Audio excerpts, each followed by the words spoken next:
আবারও দুঃসাহসিক চুরির ঘটনা ঘটল ধূপগুড়ি মহকুমার প্রাণকেন্দ্র মায়ের স্থানে। দুদিন আগেই ধূপগুড়ি মহকুমার অন্তর্গত ঝালটিয়াহাটের ফাঁকা বাড়িতে দুঃসাহসিক চুরির রেশ কাটতে না কাটতেই আবারও দুঃসাহসিক চুরির ঘটনা ঘটল। এবার কিন্তু কোন সাধারণ মানুষের বাড়ি নয়, চুরি হল ধূপগুড়ি মায়ের স্থানে। চুরি হল মায়ের সোনার গহনা।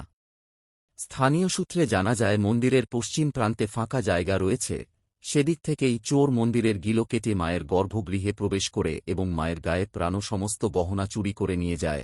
তবে মন্দিরের দান বাক্স ভাঙল, কিছু টাকা অক্ষত রয়েছে। শহরের প্রাণ কেন্দ্রে থাকা মায়ের স্থানের চারপাশে সিসিটিভি থাকা সত্ত্বেও কিভাবে এই দুঃসাহসিক চুরির ঘটনা ঘটল, প্রশ্ন তুলছেন ভক্তরা এবং সাধারণ মানুষ। চাচ্ছেন যত তাড়াতাড়ি সম্ভব পুলিশ প্রশাসন চোরকে ধরে মায়ের গহনা ফেরত দেওয়া হোক। ধূপগুড়ি থানার পুলিশ ঘটনার তদন্ত শুরু করেছে। এই ধর্মস্থানে মায়ের স্থানে চুরির ঘটনায় ধূপগুড়ি শহর জুড়ে ব্যাপক চাঞ্চল্যের সৃষ্টি হয়েছে।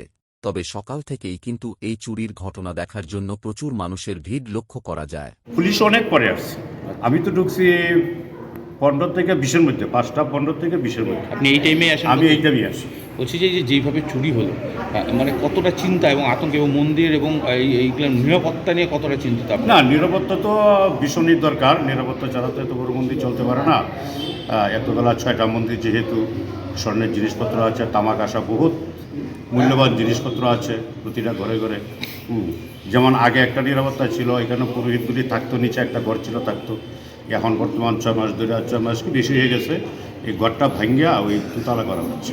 বলছি ওইখানে পুলিশ কোথায়? এই মন্দিরে। ওইটা তো রাত্রে আমরা 8:30 বন্ধ করে যাই, তারপরে কি হয় তারা বলতে পারবো না। পুলিশ তো দিনও থাকে, এখন রাত্রে কি তারা থাকে নাকি, এটা তো। কটা মন্দিরে চুরি হয়েছে এখানে? 3টা মন্দিরে চুরি হয়েছে। কী কী চুরি গেছে? এতে স্বর্ণের অলঙ্কার, স্বর্ণ রূপ সবই। এইখানে যারা কালীগড় মায়ের একটা চূড়া ছিল, রূপুর চিরো ছিল, অনেক বড়ই ছিল, ওইটা নিয়ে গেল। আর কর্কটা ছিল, কর্কটা হয়তো বুঝতে পারে নাই, কর্কটা রয়ে গেছে। হ্যাঁ, রাত্রিবেলা তো তাড়াহুড়া ব্যাপার। কোন মন্দির? ওইটা মায়ের মন্দির, কালী মন্দির। আর ওইটা হলো থানেশ্বরী। থানেশ্বরী গলা একটা চেন ছিল, চেনটা নিয়ে গেল, ওই জায়গাটা ভালো ছিল। দান বাক্সের টাকা নিয়ে গেছে? দান বাক্সর টাকা একটা বাক্স খুলছে, খুললে কিছু টাকা নিয়ে গেছে, পুরাপুরি নিতে পারে নাই, সময় পায় নাই, ভালো এগিয়ে পাচ্ছে। আপনার নাম? আমার নাম দীপক চক্রবর্তী।